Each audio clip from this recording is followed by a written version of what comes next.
Police के लाठियों के सामने अपने अपने जिस्म को बिछा देते थे।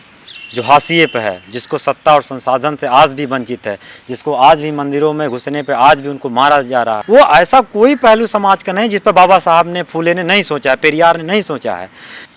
जो अंबेडकर का नाम लेते हैं आजकल, जो कर्पूरी का नाम लेते हैं और कर्पूरी का नाम लेकर के जो है छुरा घोंप रहे हैं, तो उनको तो सावधान करना पड़ेगा ना अपने समाज को। ये जो रूप बदल बदल करके बहुजनों को छल रहे हैं, दूरदर्शन से लेकर के टीवी तक, तो दूरदर्शन ने तो हमको जो है हमारी जितनी दूरदृष्टि थी उसको कुंद कर दिया ये सब दिखा करके। तो दूरदर्शन एंटी बहुजन प्रोजेक्ट है, लेकिन रेपिस्ट, दंगाई, बलवाई वही सत्ता चलाने लगे, वही लोकतांत्रिक संस्थाओं को कब्जा करने में तो न्याय कहाँ मिलेगा। ब्राह्मणवाद और कैपिटल का जो नेक्सस है वो इंडियन फांसीवाद को जो है जस्टिफाई करता है। जितना कल्चरल आरएसएस का जितना कल्चरल प्रोग्राम चल रहे हैं कल्चर के नाम पर, वो जितना आतंकी अड्डे हैं इनके, सबका फंडर बनिया है। ये वर्ण व्यवस्था के पूजक बनी हैं जिन्होंने जैनिज्म से गद्दारी की, और जैनी आज इस डिफेंडर वाले प्रोजेक्ट में सबसे ज़्यादा हैं। लोगों ने जबरन कट्टा बंदूक के बल पे कब्जा किया है गोरखनाथ को, और उनको आज अफसोस है कि उस फाइल पर साइन कर दिए होते तो आज योगी जेल में होते। उन्होंने कहा कि गैंगस्टरों की फाइल आई थी हमारे पास, दुनिया का आर्टिकल लैपटॉप पढ़ रहे हैं, लेकिन जैसे खोलते हो अखिलेश और नेताजी के फोटो देख करके लगता है 7 पीढ़ियों का खून उसका सूख जाता है। कास्टिस्ट, कम्युनल, कैपिटलिस्ट का मिला जुला रसायन है मीडिया। 33% रिजर्वेशन बिल में कांग्रेस बीजेपी 7 वोट किए हैं। जिन मशीनों की चिमनी पिघल गई गुजरात में लाश जलाते जलाते, क्या वो दर्द भूल जाएगा क्या लोग? इतना दिल्ली की सड़क सब गंदी आके आध्यात्मिक सुख लेना पखाना साफ करके, एक भाजपाई को पकड़ करके कोई आदमी गटर में दबोच दे, अगले दिन उसको आध्यात्मिक सुख मिल जाएगा। कहते हैं सियासत कभी किसी का नहीं हुआ है।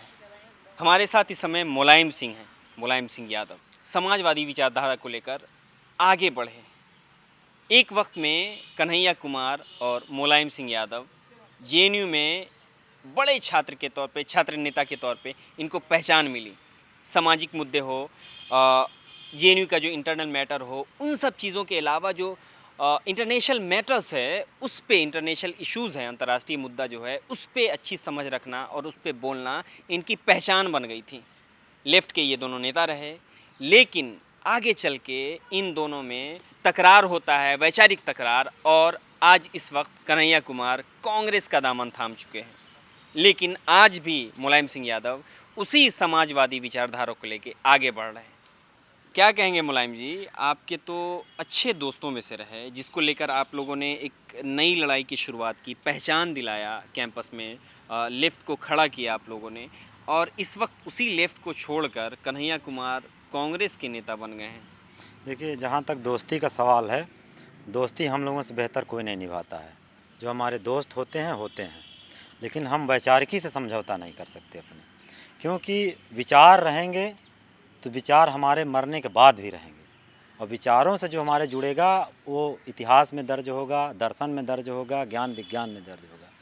तो विचारधारा का जो सवाल है वो व्यक्ति से बहुत बड़ा है, दोस्ती से बहुत बड़ा सवाल है।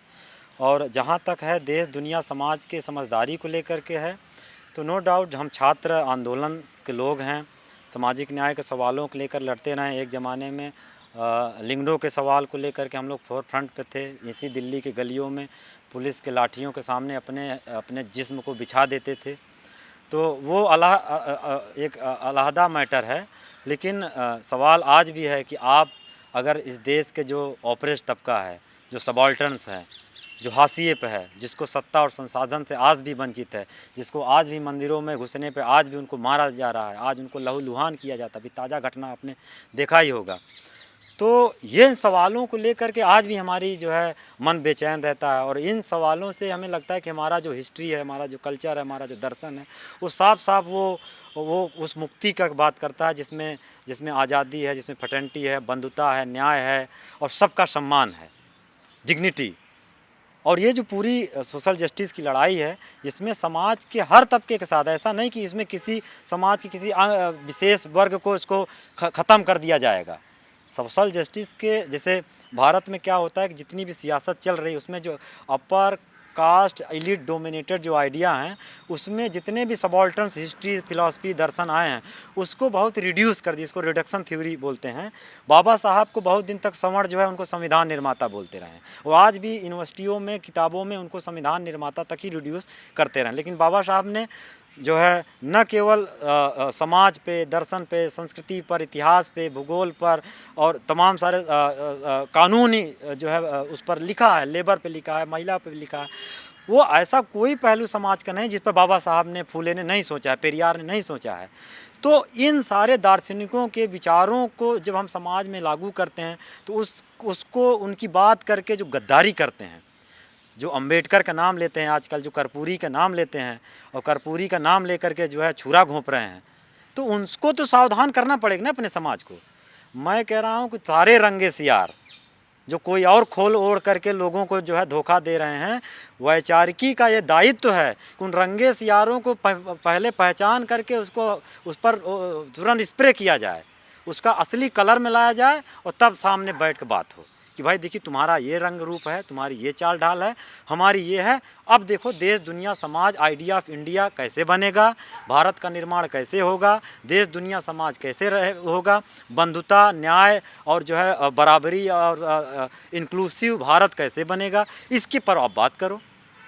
लेकिन मुलायम, आप जिन सब मुद्दों को उठा रहे हैं ये सब बात कन्हैया कुमार आज भी कर रहे हैं। जिस सामाजिक न्याय की बात कर रहे हैं वो बोल रहे हैं कि सामाजिक न्याय अगर कोई पार्टी दिला सकती है तो देश की वाहिद पार्टी है कांग्रेस। इसकी वकालत वो कर ही रहे हैं। वो डी राजा जी का हमारे नेता हैं, अभी भी हैं, हम लोग उनको मानते हैं और कम्युनिस्ट पार्टी के अभी जनरल सेक्रेटरी हैं। और डी राजा ने जब ये बड़ी जहाज़ वाली जो इन्होंने रूपक गढ़ा है, उस रूपक का बहुत बड़ा हमको लगता है डी राजा ने जवाब दिया है कि कम्युनिस्ट पार्टी ने इस व्यक्ति के लिए क्या क्या नहीं किया। छाती पे बैठा करके साउथ से लेकर नॉर्थ तक, नॉर्थ से लेकर के जो है साउथ तक, फिर उत्तर से लेकर पूरा पश्चिम तक, मतलब पूरा पश्चिम घूमती रही ऐसे कंधे पे बैठा करके। लेकिन सवाल ये एक नियत और जो है वैचारिक गद्दारी का नमूना जब होता है तो जो बड़ी जहाज़ में जब लोग डूबते हैं, मरते हैं, उनकी सांस अटकती है, तो यही छोटी छोटी जहाज़ उस जान बचाने का काम आते हैं। ये स्टेटमेंट डी राजा का है, जिसको ज़मीनी सच्चाई मालूम है, जो पानियों में खेला है, जिन्होंने तैराकी सीखी है, जिनको किसी हुनर की ज़रूरत नहीं, वो हुनरमंद पैदा हुए हैं, जो गड्ढे तालाब गड्ढे में से निकल करके आज जो है इस सियासत में आए हैं, जो समुद्रों में गोता लगाए, उनको मालूम है कि छोटी जहाज़ों की क्या कीमत है। अतुल कुमार अंजान ने बहुत आरोप भी लगाया कन्हैया कुमार के ऊपर निकलने के बाद।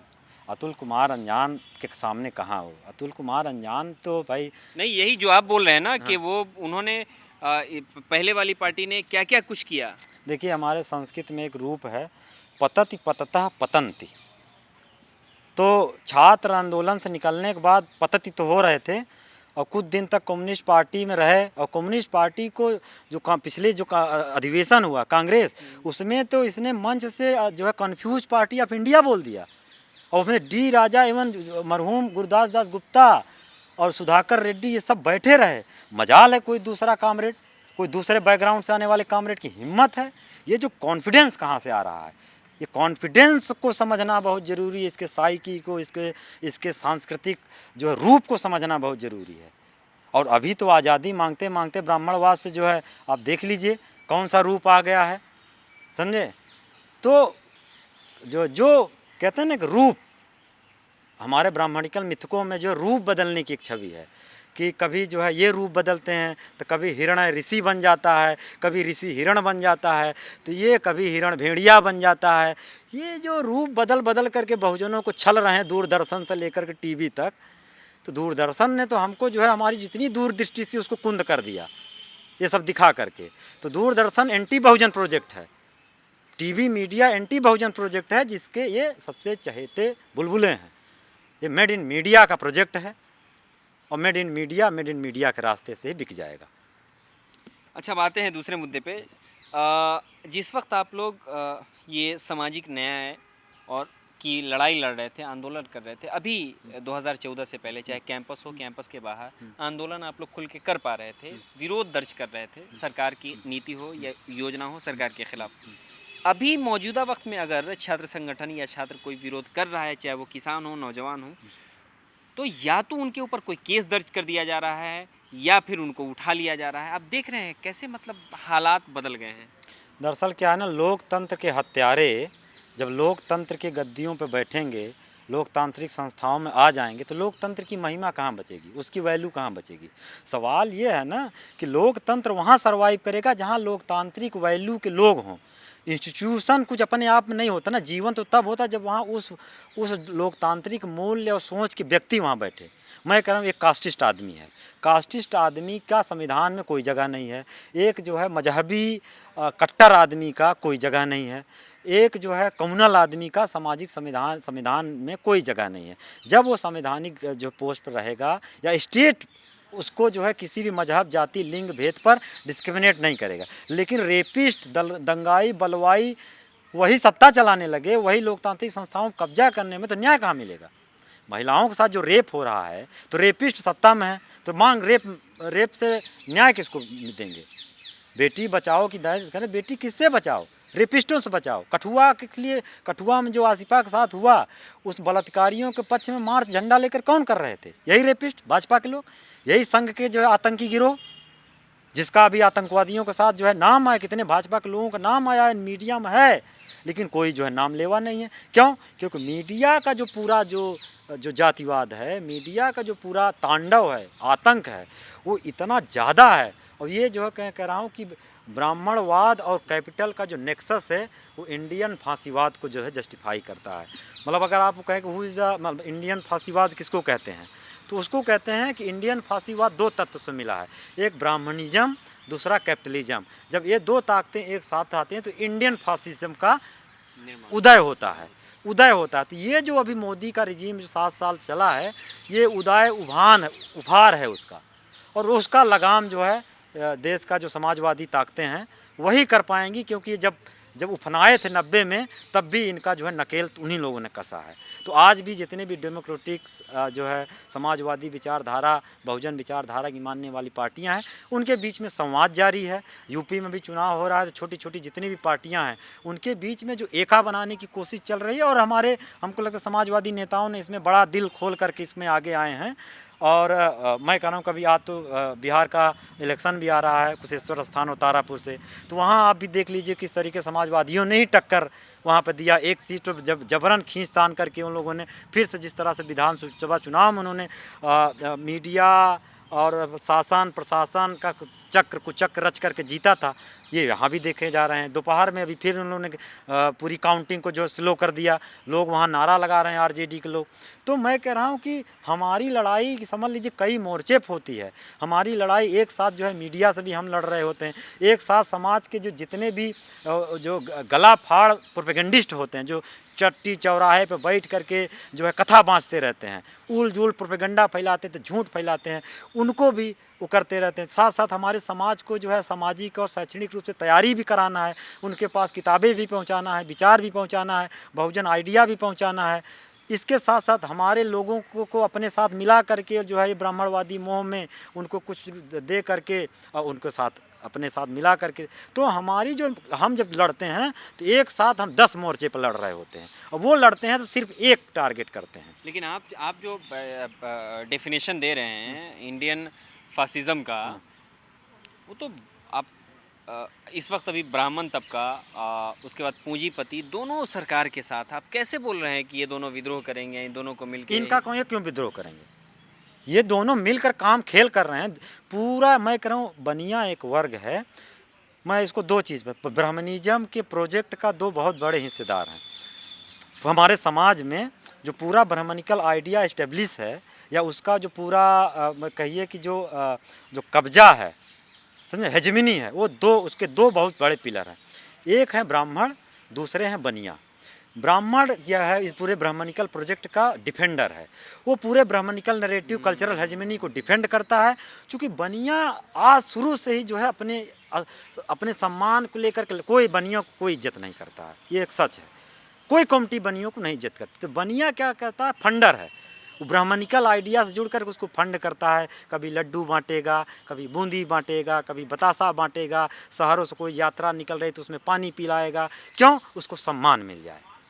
तो ये पूरे ब्राह्मणिकल हेजेमनी का दो पिलर हैं, एक ब्राह्मण, दूसरे बनिया, एक डिफेंडर है जो डिफेंड करता है मीडिया में बैठकर, किताबों में, हिस्ट्री में, ज्योग्राफी में, और जो है दूसरा जो है सांस्कृतिक महोत्सव लगवाएगा, उसमें करोड़ों करोड़ों का चंदा देगा।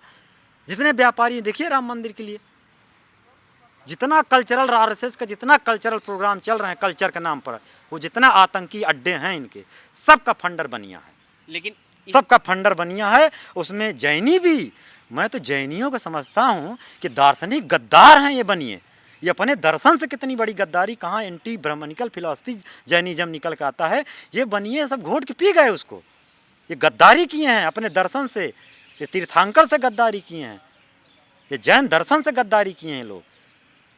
और ये सब वर्ण व्यवस्था के बनिए हैं, ये वर्ण व्यवस्था के पूजक बनिए हैं जिन्होंने जैनिज्म से गद्दारी की। और जैनी आज इस डिफेंडर वाले प्रोजेक्ट में सबसे ज़्यादा है। नाथ पंथ एंटी ब्राह्मणिकल जो है थॉट्स ऑफ पंथ था, आज उसको जो है एक योगी आदित्यनाथ, अजय विष्णु ने कब्जा कर लिया, उसके मामा लोगों ने जबरन कट्टा बंदूक के बल पे कब्जा किया है गोरखनाथ को।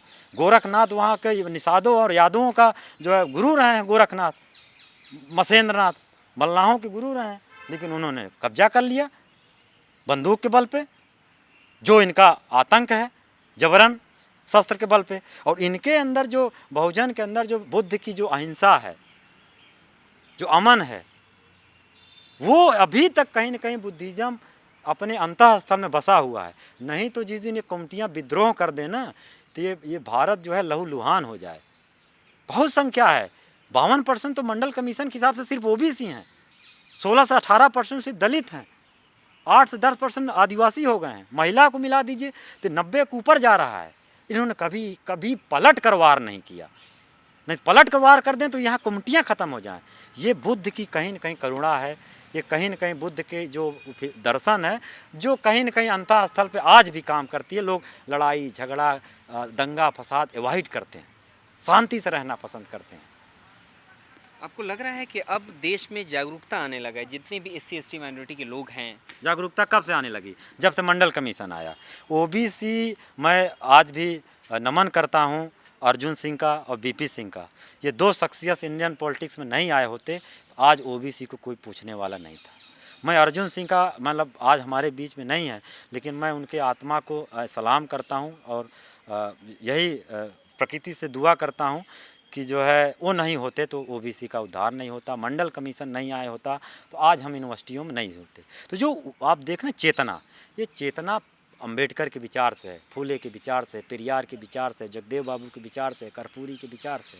ये हम किताब तो आ करके जब अपना जबरन हम लोग खरीद करके अंबेडकर स्टूलों पे समतामूलक जो है स्थलों पे जा करके उन जगहों पे हमको मिले जहाँ से हम पढ़ रहे हैं, अंबेडकर रचनावली को पढ़ रहे हैं, फिर पेरियार रचनावली का उसकी किताबें लिखी जा रही हैं, हम लोग भी उस पर टर्म पेपर लिख रहे हैं, लेख लिख रहे हैं, आर्टिकल लिख रहे हैं, पढ़ रहे हैं, तब हम अपना इतिहास भूगोल खंगाल रहे हैं। और अभी भी हमारा इतिहास भूगोल सिर्फ 8 से 10% शोध हुआ है। आप चले जाए किसी यूनिवर्सिटी में, मंडल कमीशन की जो है 5000 से 7000 बिरादरियाँ हैं। अब न जुलाहों पर कुछ मिलेगा आपको, न अंसारियों पर मिलेगा, न धुनिया नुनिया लोहार तेली तंबोली लखेरा कचेरा चुड़ियार किसी पर नहीं मिलेगा।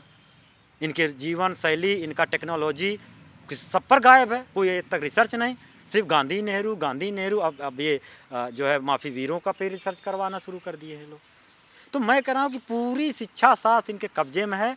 धीरे धीरे बहुजन आइडियोलॉजी अपने नायकों को पढ़ेगी, अपने फिलासफी को लेकर के जब गांव में जाएगी, जब हमारे घरों में मूर्तियों की जगह किताबें रखी जाएंगी हमारे दरफ्तों में, तो हम जो है सच में एक समतामूलक एक आदर्शवादी जो हमारा भारत का कॉन्स्टिट्यूशन कहता है कि सेकुलर डेमोक्रेटिक सामाजिक न्याय वाला भारत, सोशलिस्ट भारत हम बना पाएंगे। और वो प्रोजेक्ट में हम लोग रात दिन लगे हैं, हमको बहुत हड़बड़ी नहीं है। हमारी कई पीढ़ियां खप गई हैं, हम भी खपाएंगे, लेकिन अपने समाज को हम वैचारिक रूप से लैस करेंगे और जो उससे गद्दारी कर रहा है उससे सवाल भी उठाएंगे। अपने लोग भी, हमारे लोग भी जो गद्दारी कर रहे हैं उनको भी हम आइडेंटिफाई करेंगे, वो चाहे वो किसी बिरादरी को, चाहे हमारे बिरादरी क्यों ना हो। अगर वो जो है बहुजन दर्शन से गद्दारी कर रहा है, हमारे सामाजिक न्याय के रास्ते में रोड़ा बन रहा है, तो हम उसका टंगिया हम लोग तोड़ेंगे। ये हमारा एकदम क्लियर अंडरस्टैंडिंग है। इसमें कोई ये सरकार तो दावा कर रही है कि जिस बनिया की बात कर रहे हैं कि आपको इज्जत नहीं मिल रही है, तो ये सबका साथ, सबका विकास, सबका विश्वास, इस सरकार के आने के बाद तो हुआ है, मतलब वो जो सबको देखो, बराबर। अभी पूरे किसान आंदोलन में सबका विश्वास लग, जाटों को भी लग रहा था कि सबका विश्वास, हमारा भी विश्वास है। जिस तरीके से जाटों को कूटा गया, अब वो कह रहे हैं कि भाई आप लोग सही कह रहे थे। मतलब अभी तक तो पूरा 17 का पूरा जो चुनाव योगी जीते हैं वो 2 लाइन पे जीते हैं ना, एंटी यादव एंटी मुस्लिम। यही तो बड़ा बड़ा झंडा बैनर है, यही सबसे बड़ा खुराक है जहर का। अगर मुसलमान और यादव का जहर निकाल दीजिए तो बाकी जातियों पर रस लेने का क्या है। पुष्पेंद्र यादव का इनकाउंटर हुआ, मुस्तकीम सिद्दीकी का इनकाउंटर हुआ, मुनाज का इनकाउंटर हुआ, जो है ब्रजपाल मौर्य का इनकाउंटर हुआ, क्या नाम है, जितेंद्र जिम्नास्टिक है, आज भी वो खड़ा नहीं हो पा रहा है। ऐसे सैकड़ों लोगों का कत्लेआम कर दिया गया इनकाउंटर के नाम पर। जब सब जातियों का नंबर आ रहा है, नुनिया धुनिया से लेकर मौर्य कुशवाहा सब मारे जा रहे हैं, सब किसान बिरादरियों को, आर्टिजन बिरादरियों को लग रहा है। प्रजापतियों को मारा गया गोरखपुर में, कोई उनके लिए नहीं निकला। उनको लगता है कि अब राम राज आएगा तो हम किलकारी मारेंगे, पीकेंगे। लेकिन योगी नाथ हैं, जिसका अभी अखिलेश जी ने एक बयान दिया है कि इनकी फाइल समाजवादी कार्य जो है, जब चीफ मिनिस्टर थे अखिलेश जी, बदले के भावना से उन्होंने काम नहीं किया, वो वापस कर दी। और उनको आज अफसोस है कि उस फाइल पर साइन कर दिए होते तो आज योगी जेल में होते। उन्होंने कहा कि गैंगस्टरों की फाइल आई थी हमारे पास उत्तर प्रदेश की, और हमने साइन नहीं किया। अफसोस है। हमें लगता है कि फिर से हमें लगता है कि इस बीच जितना सपा सुप्रीमो अखिलेश यादव की जो चेतना निर्माण हुआ है, वो चेतना ऐसा नहीं, वो चेतना जो उत्तर प्रदेश में जो कोहराम मचा, जो क्राइसिस आई और जो उन्होंने देखा कोरोना काल में, उससे उनका मन बहुत व्यथित हुआ। और जिस तरीके से भी जिला पंचायत चुनाव में महिलाओं का के साथ जो अभद्रता, उनकी साड़ियाँ खींची गई, ब्लाउज खींचे गए, उनको उनके इस अस्मत को जो है लहूलुहान किया गया। एक मुख्यमंत्री, शालीन मुख्यमंत्री के लिए कैसे सहन हो सकता है, जिसने जेंडर को के ट्रांसपेरेंसी को लेकर इतने काम किए, महिलाओं को आगे बढ़ाने के लिए काम किए, 100 डायल इतने ट्रांसपेरेंस जो है व्यवस्था लेके आई कि कहीं भी कोई क्राइम हो उसका एक जो है एक ट्रांसपेरेंट ट्रीटमेंट हो। और कोई भी अपना केस हिस्ट्री देखना चाहे तो बाई रिकॉर्डिंग वो देख सकता है। लैपटॉप, मैं आपको बता दूं कि बड़े बड़े लोगों के पास जब कंप्यूटर होता था ना, तो कोई हम जैसे लोग अगर छू लें अगर, तो कहते खबरदार छूना मत। कंप्यूटर क्या है, आपका जो मीडिया चैनल आप जा कर हम किस पर अपलोड करेंगे, कंप्यूटर पे। आप टिकट बुक करना हो किस पर पढ़ेंगे, आज आपको PDF पढ़ना है, दुनिया का ज्ञान विज्ञान है तो कंप्यूटर पे है। बहुजनों को एक नहीं करोड़ों किताबों को एक किताब का एक पुंज दे दिया, एक सोर्स दे दिया, वो कंप्यूटर। ये विजन है समाजवादियों का।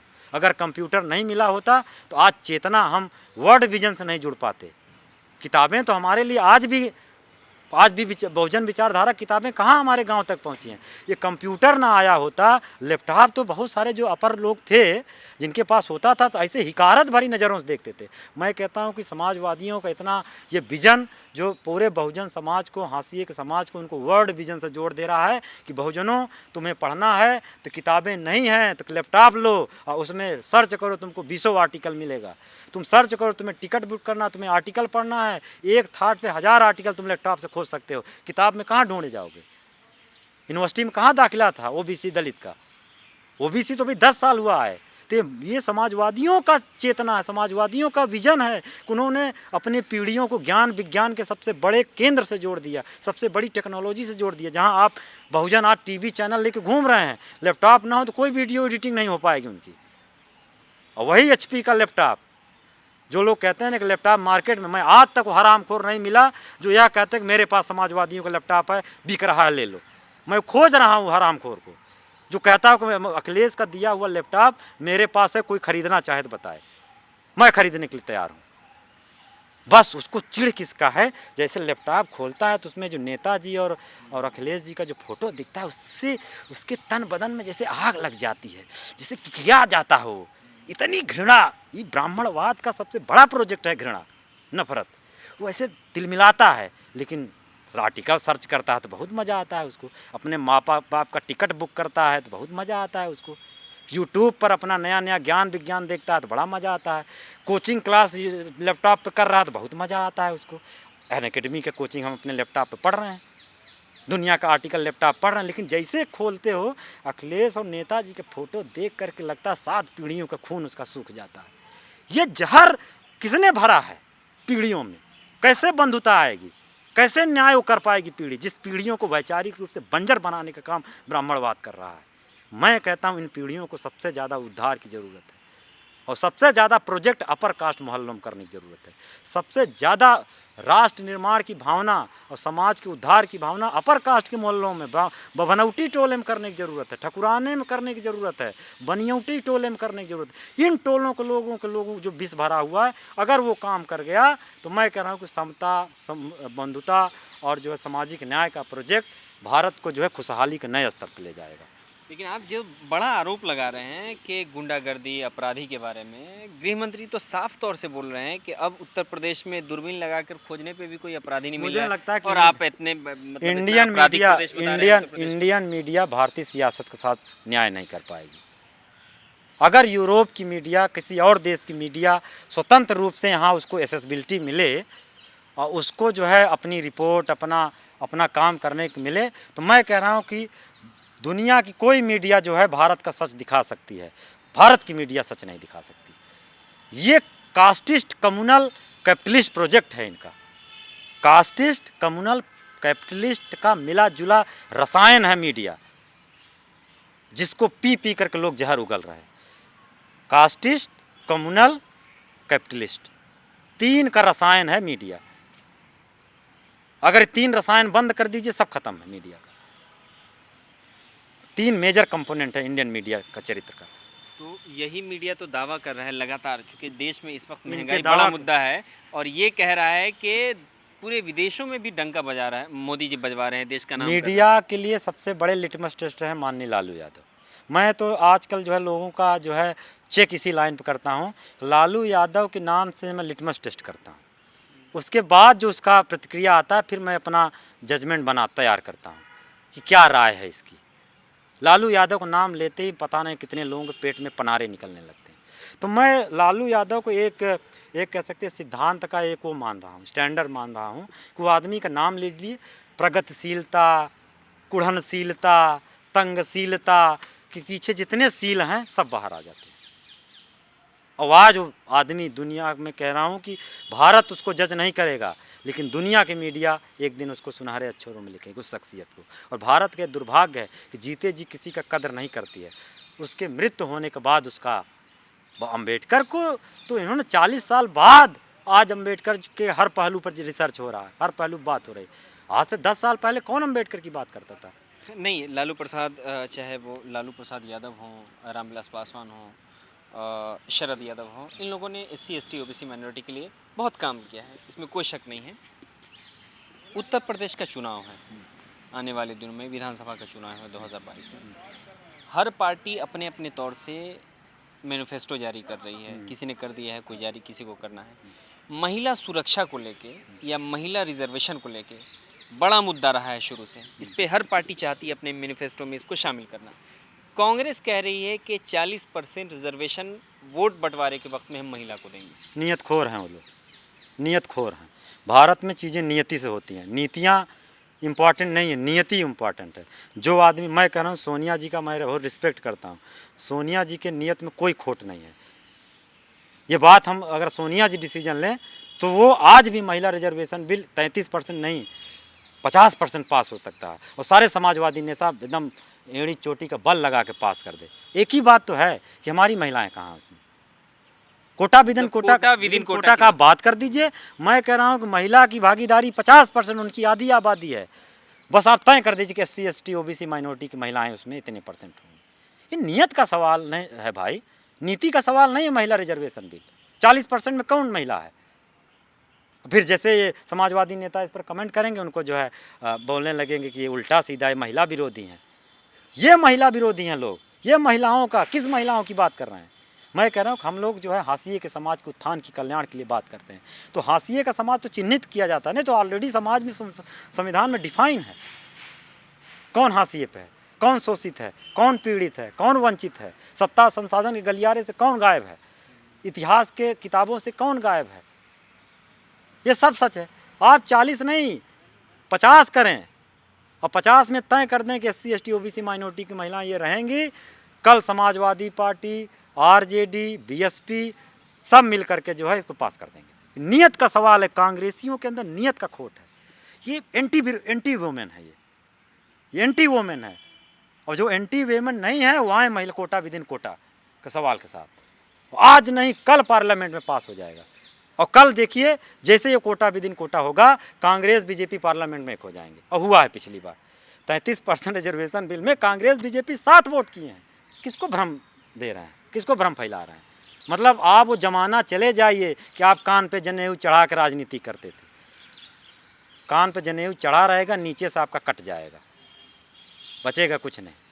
चढ़ाइए आप कान पे जनेऊ, जितना चढ़ाना हो, घूम घूम करके जो है पूरे अखंड भारत का आप तीर्थाटन करिए कान पे जनेऊ चढ़ा करके, मुझसे उससे कोई दिक्कत नहीं है।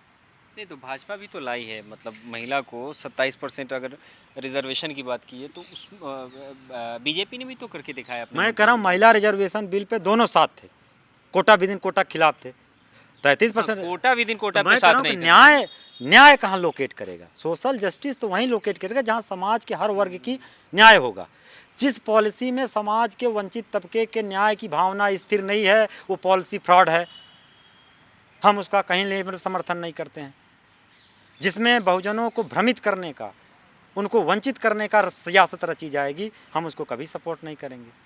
और हमको लगता है कि प्रियंका गांधी के आर्द बार्द जितने लोग हैं, वो जो परिक्रमा गैंग है, वो अपनी महिलाओं को तो सोचे कि उसकी महिलाएं कैसे आएंगी इस सियासत में, कैसे आएंगी? लाए ना, अभी मंत्री बनाए ना, बीजेपी ने मंत्री बनाए है ना। तो बीजेपी थे भाई, समाजवादियों ने तो किसको किसको मंत्री और विधायक सांसद नहीं बना दिया। फूलन देवी सबका नाम है, उससे बड़ी विद्रोही महिला कौन है दुनिया में? विद्रोही महिलाओं में चौथा स्थान है उसका। लेकिन आज फूलन देवी का नाम ले लो तो कितने महिलाओं का बाप रे चेहरा लाल पीला क्या क्या होने लगता है नाम लेते ही फूलन देवी का। फूलन की स्पिरिट अगर महिलाओं में जिस दिन आ जाएगी, भारत के अंदर एक सशक्त नारीवाद होगा, जो 33% फिर महिला रिजर्वेशन की बिल की ज़रूरत नहीं पड़ेगी। वो महिलाएं लड़ के ले लेंगी अपना स्पेस, लेकिन उनके अंदर फूलन को आइकन बनाना पड़ेगा, फूलन की स्पिरिट डालना पड़ेगा। ये जो 16 श्रृंगार करके फेमिनिज्म बतियाने वाले लोगों से काम नहीं चलेगा। उसके लिए खेत में काम करने वाले, गाय भैंस की रखवाली करने वाले, चारा भूसा करने वाले, खेतों में काम करने वाले, बोझा ढोने वाले, बालू ढोने वाली, गिट्टी ढोने वाली, सड़क काम करने वाली, घास छीलने वाली, मछली पकड़ने वाली, सब्जी बेचने वाली महिलाओं का कहाँ स्थान है उसमें? पत्थर तोड़ने वाली इन महिलाओं का कहाँ है उसमें? ये आइडिया ऑफ इंडिया में महिलाएं कहाँ हैं? आप इनकी बात नहीं करेंगे। आप सोचते हैं कि आप आज के डेट में SC ST OBC के नौजवानों को आप भ्रमित कर देंगे। मतलब उल्लू इतना भी ना बनो कि जो है रात में भी तुम्हें न दिखाई बने। दिन में तो तुम्हें नहीं दिखाई दे रहा तो समझ में आ रहा है, रात में भी न दिखाई दे। अच्छा, इन दिनों उत्तर प्रदेश के चुनाव में को देखते हुए अभी A टीम और B टीम में बांट दिया गया है वहाँ के चुनाव को। कहा जा रहा है कि जो छोटी छोटी पार्टियाँ हैं वो गठबंधन कर रही हैं बड़ी पार्टियों से, या छोटी छोटी पार्टियाँ अगर इकट्ठा आके लड़ रही हैं, इससे डायरेक्ट बीजेपी को फ़ायदा हो रहा है। देखिए, अभी तक सारी पार्टियां जो जिनका एक है कि जिससे 5 सालों में जनता सबसे ज़्यादा परेशान है, जिनके घरों से लाशें, जिन लाशों को लकड़ी मैसर नहीं हुई, जिस लाशों को आग मैसर नहीं हुई, जिनकी मुखाग्नि नहीं दी गई, उन परिवारों से जाके पूछिए कि कौन सरकार चाहते हैं। जिनके बेटों को, बेटियों को, जिनके माओं को कोई जो है दिल्ली में मरे, कोई जो है यहाँ पानी देने के लिए नहीं आया पाया, कोई आग देने नहीं पाया, जिनके घरों में जब लाशें 3-3 दिन तक जो है कब्रिस्तानों में ये शमशान घाटों पर लाइन लगा करके जो जलाने के लिए लाइन लगाए, उनके परिवार से पूछिए। जिन्होंने अपना माँ खोया, जिनको बाप खोया, जिनका जवान बेटा खोया है, जिन्होंने अपना चिराग खोया है।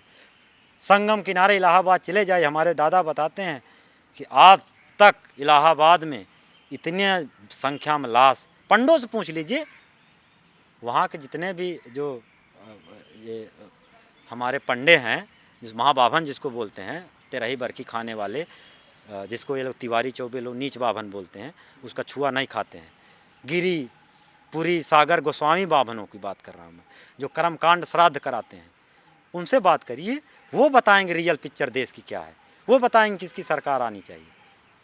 जिन लाशों से, जिन जो है मैं कह रहा हूँ कि मोर्चरी में जिन मशीनों की चिमनी पिघल गई गुजरात में लाश जलाते जलाते, क्या वो दर्द भूल जाएगा क्या लोग? मैं कह रहा हूँ कि जिनके घरों में लाशें नहीं गिरी हैं वो दर्द नहीं समझते हैं। जिन्होंने अपना बेटा माँ बाप खोया है आज भी वो दर्द महसूस है। तो किस बुनियाद पे ये सरकार 350 प्लस का दावा कर रही है? एक ही बुनियाद है, वो रसायन है, एंटी मुसलमान, एंटी यादव। तो अब तो एंट्री हो गई है ना, मुसलमान और जिन्ना इन सब की एंट्री तो हो गई है इलेक्शन से पहले ही। जिन्ना ये सब कह रहे सावरकर हैं आपके वही अखिलेश यादव जिनके बारे में बोल रहे हैं वही तो बोल रहे हैं कि एक ही स्कूल ऑफ नहीं थॉट तो हुआ। सब तो पता है ना कि भाई पटेल, नेहरू, गांधी, अंबेडकर, जेपी, लोहिया, जिन्ना ये कहाँ से पढ़ के आए थे? वो जो यूरोप के अंदर जो डेमोक्रेटिक स्वरूप उस समय देख कर आ रहे थे। डेमोक्रेसी तो भाई आप संविधान सभा का डिबेट पढ़िए, जिनको समझ में नहीं आता है कि जो इंडियन डेमोक्रेसी का जो स्वरूप रचा जा रहा था, जो फाउंडेशन रखी जा रही है, उसमें जो डिबेट किए जा रहे हैं, नेहरू के सामने जो संविधान का मसौदा रखा गया उसमें जो काउंटर करने वाले, उसमें आप जयपाल सिंह मुंडा, अंबेडकर और जो है का डिबेट पढ़िए। संविधान सभा के डिबेट में आपको समाजवादियों का भी नरेटिव है कि किस तरीके से हमें भारत पसंद है, भारत की बुनियाद क्या होगी, एक भारत खुशहाल भारत कैसे बनेगा। वो बुनियाद तो आप उसको पढ़िएगा ना, तो आपको जो है ये स्कूल ऑफ थॉट जिसकी बात अखिलेश यादव कर रहे हैं कि ये यूरोप में उस समय चल रहा था। जब भारत के अंदर डेमोक्रेसी का उदय हो रहा था तब वहाँ डेमोक्रेसी एक एस्टेब्लिश फॉर्म में थी, और वहाँ से पढ़ कर के उन्होंने अपने कंट्री को उसी तरह का डेमोक्रेटिक कंट्री, उसी तरह का सेकुलर कंट्री का बनाने का ख्वाब देखा संविधान निर्माताओं ने। वही बात तो अखिलेश यादव कह रहा है, और क्या कह रहा है? इसके जवाब में केशव प्रसाद मौर्य बोले वो समाजवादी नहीं नमाजवादी पार्टी है। तो वो स्टूलवादी पार्टी हैं, उनका वो स्टूलवादी पार्टी का पार्ट है, जहाँ उनको स्टूल मिलता है। क्या मतलब? मतलब ऐसे जाएं, जब नमाजवादी पार्टी बोलेंगे तो स्टूलवादी पार्टी भी बोलने जाएंगे ना, जहाँ पिछड़ों को, मौर्याओं को, कुर्मियों को कुछ स्टूल बैठने को दिया जाता है और बाकी जातियों को जो सोफा चेयर मिलती है। क्या सम्मान है? पूरा बहुजन आंदोलन आत्मसम्मान से लबरेज है। अगर अरे तो बहुजन दलित के घर पे जाके प्राइम मिनिस्टर पैर धो रहे हैं, गृह मंत्री खाना खा रहे हैं, कैसे बोल रहे हैं सम्मान नहीं दिया तो जा रहा? मैं कह रहा हूँ कि इतना दिल्ली की सड़क सब गंदी आके आध्यात्मिक सुख लें ना, पखाना साफ करके सारे झाड़ू तो लगाए वाल्मीकि मंदिर नहीं में। नहीं जाके पखाना साफ करें, गटर में घुसें। एक भी भाजपाई गटर में घुसा है आज तक? मैं कह रहा हूँ कि बिजवाड़ा विल्सन का पूरा प्रोजेक्ट है सैनिटरी वर्कर इस सब पे, कभी कभी उन गटर में घुसने वाले लोगों के साथ घुस कर तो देखो। एक भाजपाई को पकड़ करके कोई आदमी गटर में दबोच दे, अगले दिन उसको आध्यात्मिक सुख मिल जाएगा। एक भाजपाई को, इस दिल्ली से लेकर पूरे देश में कोई भाजपाई को कोई भी जो है गटर में साफ करने वाले वर्ग जो हैं पकड़ करके जबरन दबोच दे, उसको 6 फीट गड्ढे में घुसेड़ दे और उसके बाद मीथेन और जितनी गैसें जिसके अंदर जो दब के मरते हैं वो निकालेगा, जिंदगी भर मोदी को गाली देता फिरेगा। आध्यात्मिक सुख मोदी ले, हम नहीं लेंगे। अच्छा आखिरी सवाल, इस वक्त महंगाई बड़ा मुद्दा है देश में, आप देख रहे हैं कि कैसे गैस का दाम, पेट्रोल का दाम, डीजल का दाम, सरसों तेल का दाम, कमर्शियल गैस का दाम आसमान छू रहा है। सरकार, मीडिया, अखबार कोई बात नहीं। देखिए क्या है ना, महंगाई की मार किस पर पड़ती है? जो अंतिम हासिल। ट्रैक्टर कैसे चलेंगे किसानों के, डीजल महंगा हो, ट्रक कैसे जाएंगे, टम्पी सेट कैसे चलेंगे, उसमें तेल नहीं डलेगा तो कैसे सिंचाई होगी? और जब सिंचाई नहीं होगी, खेत की सिंचाई नहीं होगी, ट्रैक्टर से जुताई नहीं होगी, तो ये बैठ करके परजीवी खाएंगे क्या? 3 टाइम नाश्ता किसके करेंगे? कैसे मैकरोनी खाएंगे, कैसे पास्ता खाएंगे, कैसे मैगी खाएंगे, कैसे पिज्ज़ा खाएंगे? कहाँ से चीज़ आएगी? कौन बना के देगा? कौन पैदा करेगा? बेसिकली परजीवियों की जमात है, जिसके बारे में डीपी चट्टोपाध्याय ने बहुत अच्छी एक चैप्टर लिखा है बाकायदे, पैरासाइटिज्म ऑफ इंडियन प्रीस्टहुड। पढ़ना चाहिए। परजीवी जात एकदम क्लियर है इस देश में। श्रमण परंपरा, ब्राह्मण परंपरा, श्रमजीवी, परजीवी, क्लास, वर्ग संघर्ष यहाँ एकदम क्लियर है। ये वर्ग संघर्ष जो हम लोग जिस समाजवादी बात करते हैं, ये वर्ग संघर्ष 2 के बीच में चल रहा है। एक परजीवी, दूसरा श्रमजीवी। एक श्रमण परंपरा, दूसरी ब्राह्मण परंपरा। और जिसको छोटू राम के शब्दों में एक कमेरा है, एक लुटेरा है। ये वर्ग संघर्ष चला आ रहा है बुद्ध के समय से, और लड़ाई चलेगी जब तक समता, न्याय, बराबरी नहीं आएगी, तब तक ये जंग चलता रहेगा, जंग चलती रहेगी। क्योंकि मानव सभ्यता का विकास ही एक बेहतर दुनिया को गढ़ने के लिए हुई है। हर मानव हर काल में एक बेहतर दुनिया का सपना ले करके आया है, और उस सपने को पूरा करने के लिए लड़ता रहा है, मर गया है, शहादत दिया है। वो बेहतर दुनिया जो अम्बेडकर के सपने में थी, जो आइडिया ऑफ इंडिया जो भारत के संविधान के डिबेट में है, जो कर्पूरी में है, जो जगदेव में है, जो बीपी मंडल में है, वो सब साकार होंगे जब इस वर्ग के लोग सत्ता और संसाधन की नुमाइंदगी करेंगे, तब जाकर के भारत उन्नत भारत, खुशहाल भारत बनेगा। जब तक ये परजीवी बैठे रहेंगे, जब तक ये 3 का केमिकल बनेगा, कास्टिस्ट, कम्युनल एंड कैपिटलिस्ट, तब तक जो है देश खुशहाल नहीं हो सकता। कैपिटलिस्टों के हाथ में पैसा जा रहा, तेल महंगा है, अडानी के लगे हुए हैं, अडानी के गोदाम है, इसलिए बिल आया है। कास्टिस्ट, कम्युनल एंड कैपिटलिज्म के नेक्सस को जो तोड़ देगा, वही भारत की खुशहाली को ला पाएगा, इंश्योर कर पाएगा। आने वाले दिनों में मुलायम सिंह यादव किस भूमिका में हम उनको देख सकते हैं? हम लोग जिस आइडिया ऑफ इंडिया की बात कर रहे हैं, वकालत कर रहे हैं, उसमें आने वाले दिनों में चुनाव हैं 5 स्टेट्स में, खास करके सबसे बड़ा अभी उत्तर प्रदेश का चुनाव है विधानसभा का। मुलायम सिंह, डॉक्टर मुलायम सिंह यादव को हम लोग किस भूमिका में देखेंगे? बीजेपी का विरोध करेंगे आप?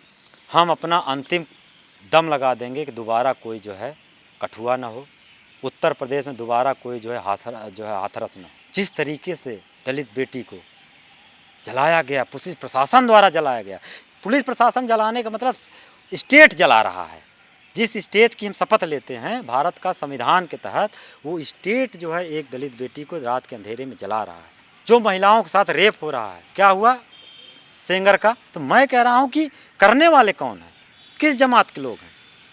बलात्कारियों के साथ झंडा लेकर कौन चलने वाला लोग है? रात के कह रहे हैं कि 12 बजे घूम सकती बेटी, उसी दिन 3 बेटी लखीमपुर में गायब हो गई, उसी दिन 3 दिन बेटी गायब हो गई। कैसे चलेगा? महिलाएं सुरक्षित नहीं हैं, किसान सुरक्षित नहीं हैं, नौजवान सुरक्षित नहीं हैं, मीडिया के प्रतिरोधी धारा के मीडिया के लोग सुरक्षित नहीं हैं। कब उनका मर्डर हो जाएगा पता नहीं, क्योंकि मर्डरर के लोग बैठ गए हैं, जो रात दिन जो गला काट करके सियासत में आए हैं, रात दिन जो गोली मार करके लोगों को मिटिगेट करके आए हैं, उनसे आप न्याय की उम्मीद करते हैं। हम लोग अंतिम दम तक लड़ेंगे इनको ख़त्म करने के लिए। मुलायम सिंह यादव थे जिन्होंने masters, MPhil, PhD Jawaharlal Nehru university से किया है। आज जिसकी वकालत कर रहे हैं, जिस आइडिया ऑफ इंडिया की बात कर रहे हैं, जिस सामाजिक न्याय की बात कर रहे हैं, ये सब पढ़ने के बाद इन्होंने समझा है। इसलिए हम बार बार खुद भी बोलते हैं और इसकी वकालत भी करते हैं कि आपको समझना होगा, चूँकि एक बड़ा हिस्सा है जो इन सब सच्चाई से दूर है, ख़ास करके SC ST माइनॉरिटी के लोग, जो दलित बहुजन लोग हैं, वो लोग अभी इन सब चेतनाओं से दूर हैं। आपको पढ़ना होगा, समझना होगा। जब तक आप समझेंगे नहीं, पढ़ेंगे नहीं, अपने हक की लड़ाई को आगे नहीं बढ़ा सकते।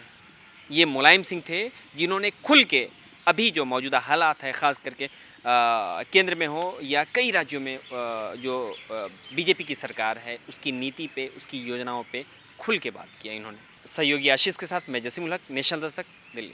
नेशनल दस्तक की आपसे गुजारिश है कि अगर इसको बचाना चाहते हैं तो नेशनल दस्तक को सब्सक्राइब करने के लिए रेड कलर के सब्सक्राइब बटन को दबाएं, फिर बेल आइकन की घंटी दबाएं। नेशनल दस्तक को बचाने के लिए बहुत जरूरी है कि हर खबर को शेयर करें, लाइक करें, कमेंट जरूर करें।